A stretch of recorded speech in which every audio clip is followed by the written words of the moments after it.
سکندر کل شام ہی پارٹی میں جانے سے معذرت کر چکا تھا، یہ کہہ کر کہ اسے گھر میں اپنی کوئی اسائنمنٹ مکمل کرنا تھی جو چھٹیوں کے فوراً بعد اس نے اپنے پروفیسر کو جمع کروانا تھی۔ مریم کہہ رہی تھی کہ وہ پارٹی میں جائے گی۔ انکل نے اتنے پیار سے کہا ہے کہ مریم بھی چلے گی۔ مریم بھی ہماری فیملی کا حصہ ہے۔ اگر میں نہیں گئی تو انکل کو اچھا نہیں لگے گا۔ طبیعت کی ناسازی کے باوجود اس کے پاپا کی خاطر پارٹی میں جانا چاہ رہی تھی۔ اس نے امو جان سے بھی یہی کہا تھا کہ وہ پارٹی میں جا رہی ہے، حالانکہ اس کا چہرہ دیکھ کر ہی پتہ چل رہا تھا کہ اس کی طبیعت ٹھیک نہیں ہے۔ اس سے پارٹی میں بیٹھا نہیں جا سکے گا۔ بیٹا تم گھر پر آرام کرو، پارٹی میں جا کر بلا وجہ تھکو گی، طبیعت کہیں زیادہ خراب نہ ہو جائے۔ زین بھی اب پارٹی میں نہیں جانا چاہتا تھا، وہ گھر پر مریم کے ساتھ رکنا چاہتا تھا۔ بیماری میں اسے گھر پر اکیلا چھوڑ کر جانے کا اس کا دل نہیں چاہ رہا تھا، مگر مجبوری تھی۔ شہریار خان کے جرمن دوست نے ان کے تمام فیملی ممبرز کو دعوت دی تھی۔ اگر شہریار خان کے بچوں میں سے کوئی بھی ساتھ نہ جاتا تو یقیناً وہ برا مانتے۔ وہ مریم کو دوا دے کر اسے آرام کرنے کی تاکید کر کے شہریار خان اور امو جان کے ساتھ گھر سے روانہ ہوا تھا۔ مریم کو لیونگ روم میں صوفے پر کشنز وغیرہ سے ٹیک لگا کر بیٹھے اور ٹی وی دیکھتا چھوڑ آیا تھا۔ جرمن ایمبیسیڈر کا گھر ان کے گھر سے کافی دور تھا۔ وہ لوگ راستے میں تھے، وہ اپنے گھر سے کچھ دور آ چکے تھے جب امو جان کو اچانک ہی گاڑی میں ان کے تحفوں کی کمی کا احساس ہوا جو وہ ایمبیسیڈر کے گھر لے جا رہے تھے۔ نیو ایرا کے حوالے سے کیک، چاکلیٹس، پھول اور ایک مشہور مصور کی بنائی ہوئی پینٹنگ جو امو جان نے خوبصورتی سے پیک کروا رکھی تھی، اور ایک خوبصورت گلدان کا ایک سیٹ بھی تحفوں میں شامل تھا۔ تمام تحفے انہوں نے گلزار سے گاڑی میں رکھنے کے لیے کہا تھا، مگر شاید وہ تحفے رکھنا بھول گیا تھا۔ شہریار خان اس لاپرواہی پر بیوی کے اوپر برہم ہو رہے تھے۔ ایسا بھی کیا لاپرواہی کے سب کچھ نوکروں کے اوپر چھوڑ دیا جائے؟ بہرحال اب تحفے لیے بغیر خالی ہاتھ تو وہ لوگ پارٹی میں نہیں جا سکتے تھے۔ غصہ کرنے کے باوجود بھی لامحال شہریار خان نے ڈرائیور سے گاڑی موڑنے کو کہا تھا۔ تھوڑی ہی دیر بعد وہ لوگ گھر واپس پہنچ گئے تھے۔ ان کی گاڑی پورچ میں رکی تھی۔ شہریار خان اور امو جان گاڑی میں ہی بیٹھے تھے۔ شہریار خان نے اسے اندر سے تحفے اٹھا کر لانے کو کہا تھا۔ وہ گاڑی سے اترنے لگا، تبھی اندر سے کسی کے چلانے کی آوازیں اور کچھ گرنے اور ٹوٹنے کی آوازیں ان لوگوں کے پورچ میں سنائی دیں۔ امو جان نے گھبرا کر سینے پر ہاتھ رکھا تھا۔ یا اللہ خیر! گھبرا کر صرف وہ ہی نہیں، شہریار خان اور امو جان بھی گاڑی سے اترے تھے۔ وہ اندھا دھند اندر کی طرف بھاگا۔ امو جان اور شہریار خان اس کے پیچھے اندر کی طرف دوڑے تھے۔ بچاؤ بچاؤ، کوئی ہے، مجھے بچاؤ، چھوڑو مجھے۔ چلاتی ہوئی یہ آواز سن کر اس کے قدموں تلے سے زمین نکل گئی تھی۔ یہ مریم کی آواز تھی۔ اس کی حالت ایک پل میں غیر ہو گئی تھی۔ ایک سیکنڈ کے اندر وہ گھر کے داخلی دروازے تک پہنچا تھا۔ یہ دروازہ ان کے لیونگ روم میں ہی کھلتا تھا۔ اس نے خوف، پریشانی اور شدید گھبراہٹ کے عالم میں ایک جھٹکے سے دروازہ کھولا۔ لیونگ روم میں داخل ہونے والا سب سے پہلا شخص وہ تھا۔ اس کے پیچھے شہریار خان اور امو جان بھی بھاگتے ہوئے اندر داخل ہوئے تھے۔ وہاں جو منظر اس نے دیکھا، کاش اسے دیکھنے سے پہلے وہ مر گیا ہوتا، کاش وہ مر گیا ہوتا۔ چلاتی روتی مریم خود کو بچاتی۔ مریم کارپٹ پر سکندر کی گرفت میں تھی۔ وہ خود کو اس کی گرفت سے چھڑانے کی کوشش کر رہی تھی۔ وہ ڈر رہی تھی، وہ چلا رہی تھی، چھوڑو مجھے، خدا کے لیے مجھے چھوڑ دو، میں تمہارے آگے ہاتھ جوڑتی ہوں سکندر، مجھے چھوڑ دو۔ وہ خود کو سکندر کے مضبوط وجود کے شکنجے سے چھڑانے کے لیے پوری مزاحمت کر رہی تھی۔ وہ چیخ چیخ کر رو رہی تھی۔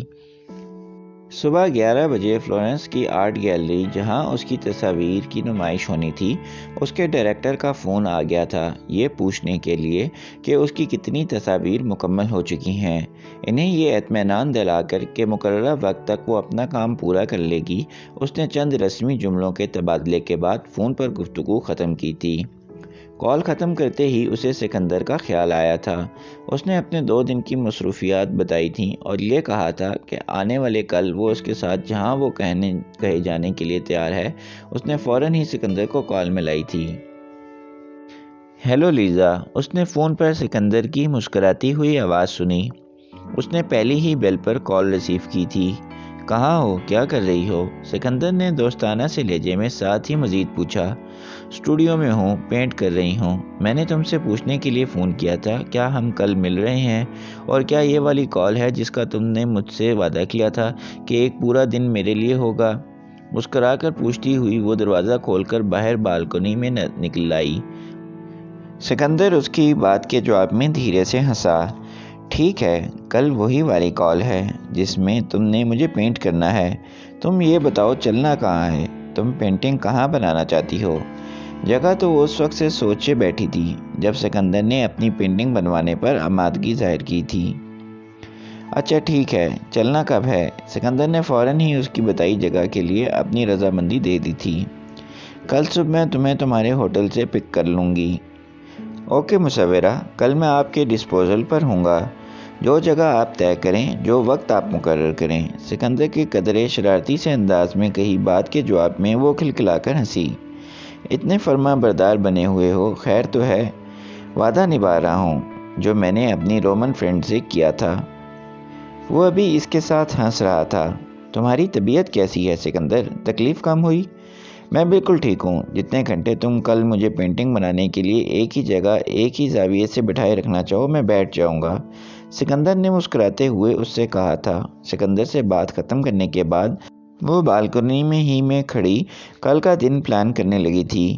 وہ آفس دیر تک رکا تھا۔ اس کے جن کاموں کا حرج ہوا تھا ان دنوں وہ مکمل کر چکا تھا۔ جو وہ ایک کام مزید اس کے ذمے تھے وہ اسے یہاں پر مکمل کر کے جانے تھے۔ اس نے آج ان کا بھی آغاز کر دیا تھا۔ امید تھی کہ مزید 2-3 دنوں میں وہ اپنے سارے کام مکمل کر کے یہاں سے دوبارہ واپسی کی تیاری کرے گا۔ وہ کل تک بیساکھی کے سہارے چلا تھا اور ہسپتال جا کر پیر کی بینڈیج بھی تبدیل کروا لی تھی۔ آج وہ بغیر بیساکھی کے آفس آیا تھا۔ ٹھیک ہے، ابھی اس کی چال بالکل نارمل نہیں ہوئی تھی، مگر اپنی چوٹ کے مزید چونچلے اٹھانے کا اس کا ہرگز کوئی ارادہ نہیں تھا۔ ہوٹل واپس آ کر کمرے ہی میں رات کا کھانا کھانے کے بعد اس نے اپنے پیر کی بینڈیج کھولتے، زخم صاف کرتے دوا لگائی تھی۔ اسے جتنے بھی مشکل ہو، جتنا بھی درد ہو، اسے اس سے کوئی فرق نہیں پڑتا تھا۔ ڈاکٹر کی ہدایت کے مطابق وہ کوئی احتیاط نہیں کر رہا تھا، مگر وہ جانتا تھا کہ اس کی لاپرواہی اور بے احتیاطی کے باوجود بھی وہ مکمل طور پر ٹھیک ہو جائے گا۔ وہ چاہے جتنا بھی بیمار ہو جاتا، چاہے اس کی کتنی بھی خطرناک چوٹیں نہ لگ جاتی، وہ ہمیشہ ٹھیک ہو جاتا تھا۔ وہ واقعی بہت ڈھیٹ تھا، اسے کچھ بھی نہیں ہوا تھا۔ وہ جانتا تھا وہ اب کی بار بھی مکمل طور پر ٹھیک ہو جائے گا۔ لیزا نے صبح 8:30 بجے تک نکلنے کے لیے کہا تھا، 8:30 کے قریب وہ جانے کے لیے تیار ہو جانے کے بعد نکل آیا تھا۔ اس کا رخ اپنے ہوٹل سے نزدیک ایک بار کی جانب تھا۔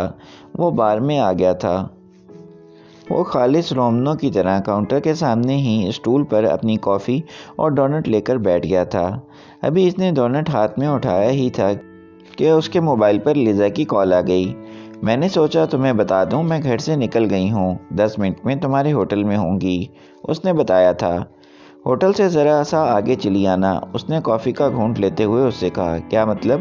مطلب یہ کہ جب تم روم میں ہو تو رومیوں کی طرح رہو کے مقولے پر عمل کرتے ہوئے تم رومز کی طرح بار میں بیٹھ کر ناشتہ کر رہا ہوں، وہ مسکرا کر خوش دلی سے بولا۔ ویری انٹرسٹنگ، لیزا نے خوش ہو کر کہا۔ میں نے خود اپنے لیے ناشتہ آرڈر کیا ہے، وہ بھی اٹالین میں۔ کیا تمہیں یقین آ رہا ہے؟ خود کو شاباشی دینے کے بعد جیسے اسے اب لیزا سے بھی اس کارنامے پر تعریف وصول کرنا تھی۔ مکمل جملے نہیں بول سکا، مگر ٹوٹے پھوٹے لفظوں میں نے بار ٹینڈنٹ کو اپنی بات سمجھا ہی دی۔ وہ ہنس کر اپنا کارنامہ بیان کر رہا تھا۔ یہ تو واقعی قابل تعریف بات ہے۔ میں آپ کی اس ذہانت پر آپ سے بری طرح امپریس ہو گئی ہوں سنیور سکندر۔ لیزا جیسے اس کی بات کا لطف لیتے ہوئے ہنسی تھی۔ اوکے، تم اپنا ناشتہ ختم کرو، اتنی دیر میں پہنچ رہی ہوں۔ بہت سکون سے بیٹھ کر اس نے کافی اور ڈونٹ کو انجوائے کیا۔ اس کے بعد وہ دوبارہ دروازے سے باہر آ کر کھڑا ہو گیا۔ اسے لیزا کی گاڑی آتی دکھائی دی تو اس نے دور سے ہاتھ ہلا کر اپنی موجودگی سے آگاہ کیا۔ لیزا نے گاڑی اس کے پاس لا کر روک دی تھی۔ اس نے براؤن سفاری پینٹ کے ساتھ گرین کلر کا ڈھیلا ڈھالا ناپ پہن رکھا تھا۔ بالوں کی پونی بنا رکھی تھی۔ وہ ہمیشہ کی طرح خوبصورت لگ رہی تھی۔ لیزا اسے بغیر بیساکھی کے دیکھ کر کچھ حیرت اور کچھ غصے سے چلائی تھی۔ تمہاری بیساکھی کہاں ہے؟ وہ غصے اور فکر مندی سے گاڑی سے اتر آئی اور اس کے سامنے آ کر کھڑی ہو گئی تھی۔ لیزا، میری چوٹ بالکل ٹھیک ہو گئی ہے، پھر بیکار میں اسے لے کر چلنے کا کیا فائدہ؟ اس نے مجھے الجھن ہو رہی تھی۔ دکھاؤ ذرا مجھے اپنی چوٹ، ذرا مجھے بھی تو پتہ چلے تمہاری چوٹ کتنی ٹھیک ہو گئی ہے۔ وہ دونوں ہاتھ کمر پر رکھ کر پکی لڑاکا عورتوں والے انداز میں بولی۔ اگر اس طرح لڑو گی چیخو گی تو میں پینٹنگ نہیں بنوا رہا۔ اس کی سوئی ایک ہی جگہ پر اٹک کی دیکھ کر اس نے جھٹ دھمکی سی دی تھی۔